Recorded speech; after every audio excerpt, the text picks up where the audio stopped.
However, if you want to make your own silicone inlay sheets, I'll show you how.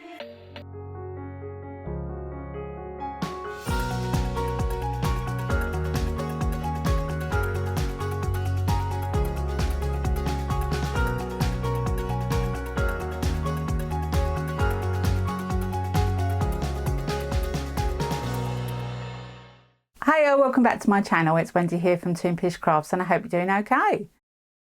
Now recently I've been playing around with silicone inlays. You know that. I've done a couple of videos on it, but it occurred to me I really wanted to make larger pieces. So I tried to figure out how I could make a silicone inlay sheet that I could cut up and put into large pieces like coasters or trays or larger items. So I had a think, I put my thinking cap on, and I've come up with an idea that you can do to make your own silicone inlays. Now, if you don't want to do that, I do sell them on toonpish.com. I have quite a variety on there. So yeah, go and check out toonpish.com. However, if you want to make your own silicone inlay sheets, I'll show you how. So this was my very first attempt and it's way too thick. This was my second attempt, again still too thick, and the design was the wrong way round, which I didn't actually realise until I'd made a few of these. This was my third attempt and the one that I liked the most, and as you can see I've cut this one up already and started to use it.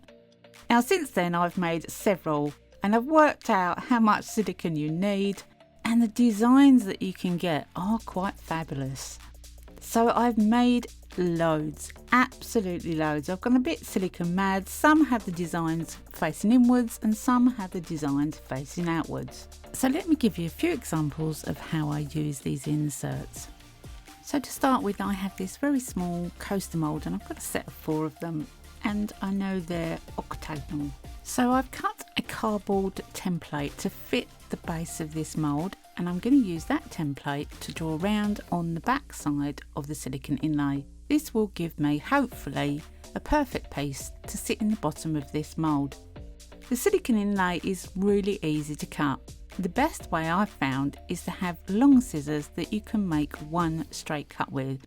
If you try to correct your scissors or you try to correct your cut, you'll end up with ziggy-zaggy lines and bits sticking all over the place. So one clean cut is the best thing. You can use a craft knife, but I haven't found that that is as good as a pair of scissors. And these pieces of silicone are resin silicone, which is quite heavy and will sit nicely when placed on any other silicone. So I've used 2 different sheets here, one with a paisley type of design and one with just swirls on it. And I've cut a piece for each coaster mould. Now it's time for me to colour them. First colour I'm using is Eye Candy Ghost Gold. So what I've decided to do is, just for ease of showing you how it works really, is to cover the whole thing, including the sides of the moulds. Every part of this is covered with ghost gold. This is just the easiest way I thought of to start with to show you how I use these inlays. And then I can take a damp cotton bud and just run it over the top of the design and clean off any parts that I don't want the colour. Then I can pop another colour on top. This time I'm going to use J. Diction Magenta. This is a really bright colour. Has kind of a bluey tint to it as well. Really lovely colour. And I'm just going over the piece again with that colour. And make sure I blow off all the excess powder, and the mica will only stick to the area that doesn't have the colour already. And I'll do the other 3 in a similar sort of process.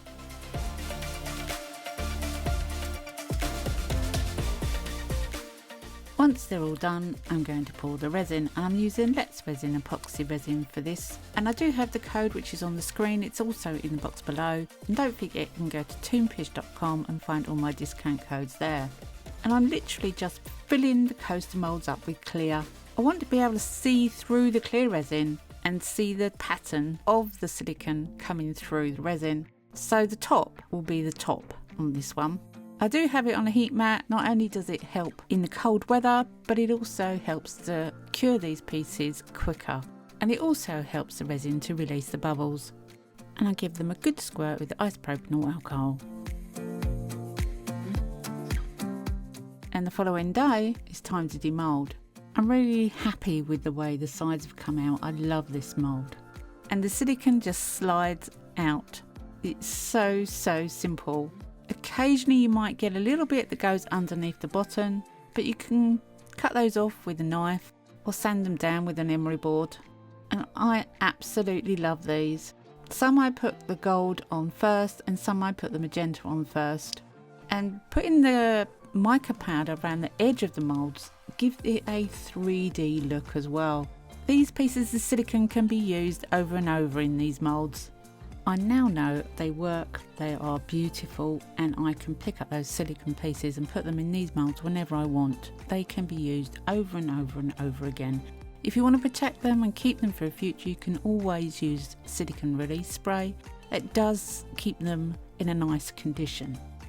So you don't have to use the bottom of the mould completely for a silicone inlay. You can cut it to any design you want. And I'm using this time a Metallica pen that I will link in my Amazon storefront because it actually draws on the back of the silicone a lot better than the Sharpie. I was finding the Sharpie just wasn't happy drawing on the back of the silicone moulds, and this pen was so much better. I then decided to just draw a random design to go into the teacup mould from Moulds and Shapes. I didn't buy this mould, I was gifted it.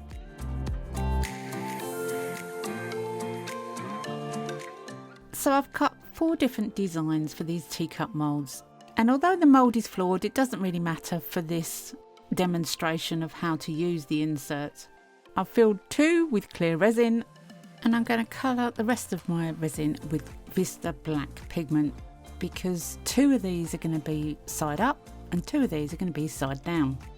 I hope that makes sense.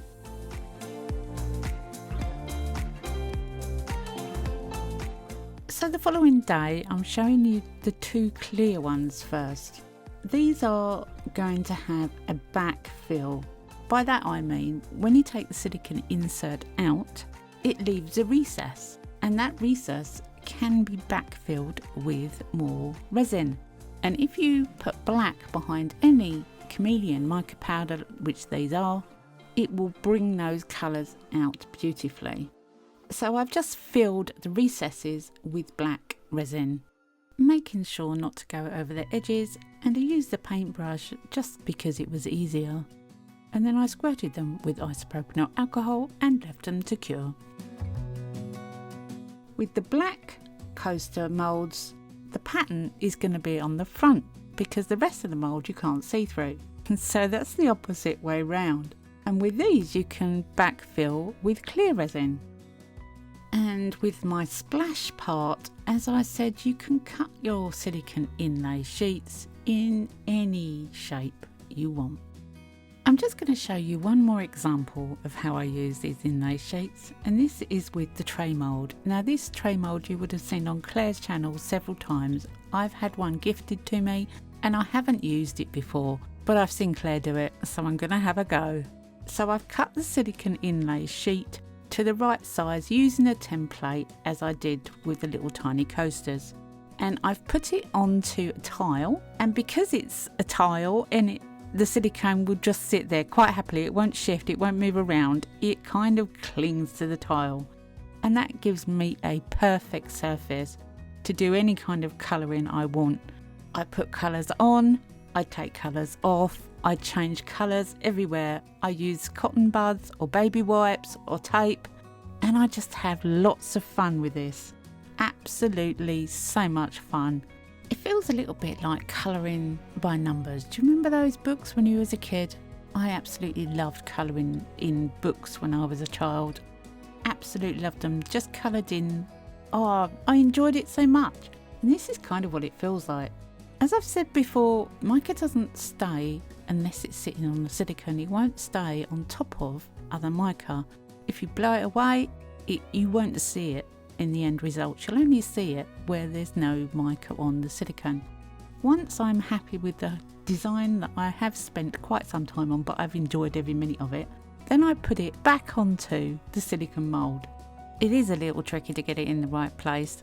but I've got gloves on to stop me getting any mica underneath the silicone, because we don't want the mica on the back of the silicone piece.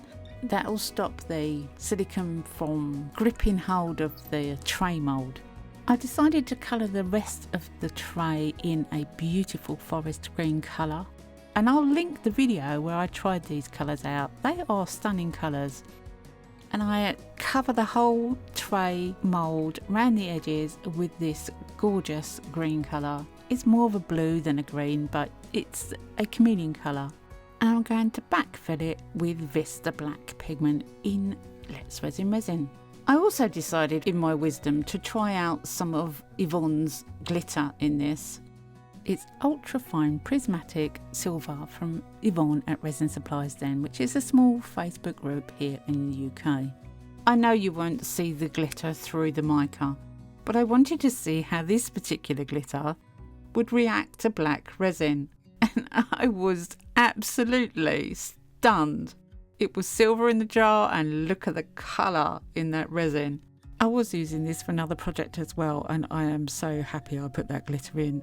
Because even though I won't see it on this tray so much, apart from the bottom, in the other piece I will.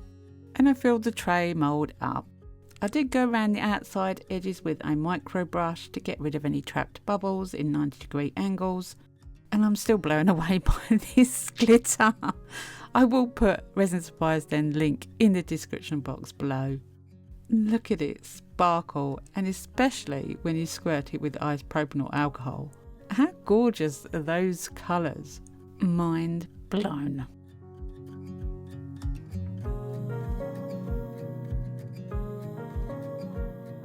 So by now you're probably thinking, for goodness sake, Wendy, just tell us how you make them. So this is a glass worktop saver, a chopping board. And I've put the design on this chopping board underneath. So the top part that I'm using is completely flat glass. And onto that goes one of these. This is a plastic embossing mould meant for fondant icing and for chocolate and for cake making basically, but they're plastic, and the plastic doesn't stick to the silicone, and the silicone will quite happily take the design of the plastic. Now, as this is glass, and we know hot glue doesn't like sticking to anything like flat shiny surfaces like glass or tiles, I'm going to put sellotape around the outside edge of these plastic embossing sheets, because I'm going to put hot glue around the outside edge to create a barrier so that silicone would sit on top of the sheet and not go everywhere. In order to hold the plastic embossing sheet down, I'm using double-sided tape just so it doesn't move around when I'm using the hot glue to give it an edge. I have made quite a few of these, and this is a tried and trusted method, believe me. I've had a lot of disasters trying to get the right method, and I've tried to make it as easy as possible. And this couldn't get any easier. Stick the embossing sheet to a piece of glass and make sure that there's tape around the outside so the hot glue will stick to something. Making sure your embossing sheet is up the right way. There's two ways it could work, and both work fine with silicone moulds, but choose the way you want it. And then go round outside with quite a high, large line, making sure that you have covered the edge of the plastic embossing sheet, because you don't want silicone to run out from underneath the hot glue. So I kind of do a large, thick hot glue line right the way around the outside, and then I'll go round again just to make sure I've got every possible opening, and I let it cool down. Once it's cooled down, you can pour your silicone on it.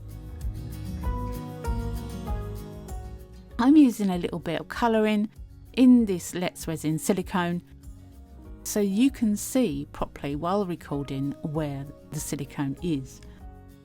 I make up 70 mils. That's it, 70 mil of silicone. That's 35 part A, 35 part B, and that's all you really need. A very thin layer to pick up the design. Make sure the design on the embossing sheet is facing the way that you want. If you want to pick up the design so your design is sticking out of the silicone, you're going to need to turn it one way. If you turn it the other way, the pattern will be inside the silicone. So decide whether you want the pattern sticking out or whether you want the pattern inside the silicone.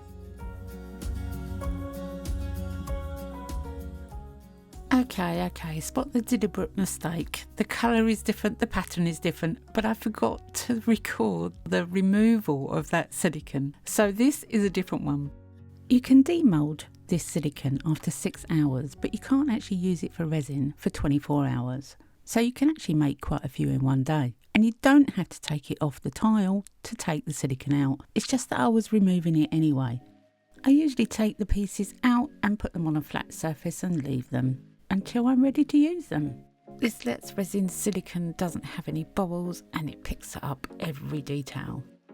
And once you've made a silicone insert, can you reuse the plastic? Yes, you can. The hot glue will come away from the plastic sheet, so your plastic sheet is intact, but I definitely wouldn't recommend using it for cooking after that. Unfortunately, you can't use the hot glue again, but I suppose you could melt it back down into a stick if you had a mind to it.